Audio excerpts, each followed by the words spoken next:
कथा कहती है कि जैसे लक्ष्मी जी अश्व की योनि से छूट गई थी, अश्व की योनि से, घोड़ी की योनि से माता लक्ष्मी छूट गई थी और भगवान नारायण के साथ में जाकर वापस बैकुंठ में विराजमान हो गई थी।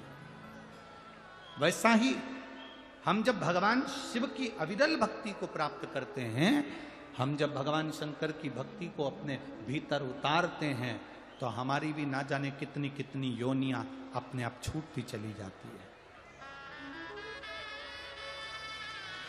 हमारी भी ना जाने कितनी कितनी योनियां अपने आप छूटती चली जाती है। कितनी योनियां।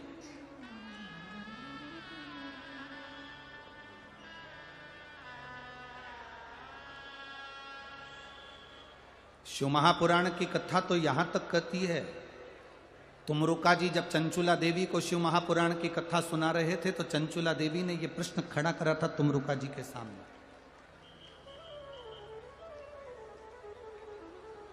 तुमरुका जी के सामने यह प्रश्न खड़ा कर दिया था चंचुला देवी ने।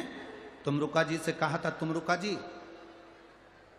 मेरा पति तो प्रेत योनि में चले गया, मेरा पति बिंदुक तो प्रेत योनि में पड़ा हुआ है। आप जो कथा कर रहे हैं, क्या मेरे पति को वो कथा का फल मिलेगा?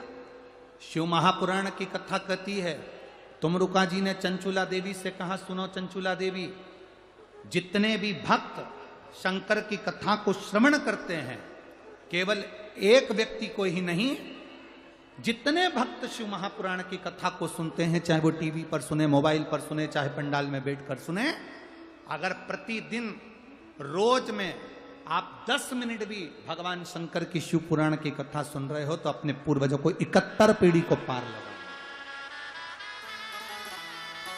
71 पीढ़ी को पार कर देते अगर शिव तत्व की कथा को सुना।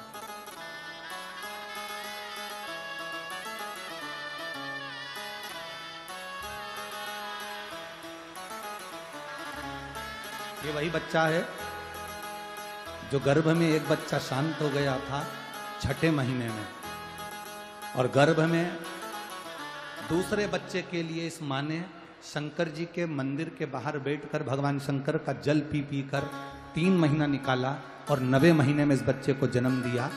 एक बच्चा मरा और एक बच्चा जीवित बाबा की कृपा से प्राप्त हुआ। हर हर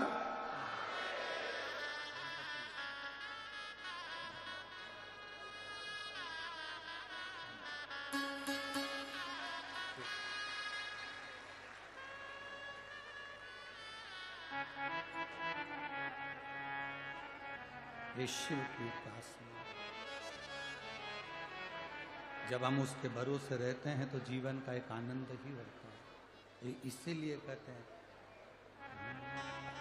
हम तो बाबा के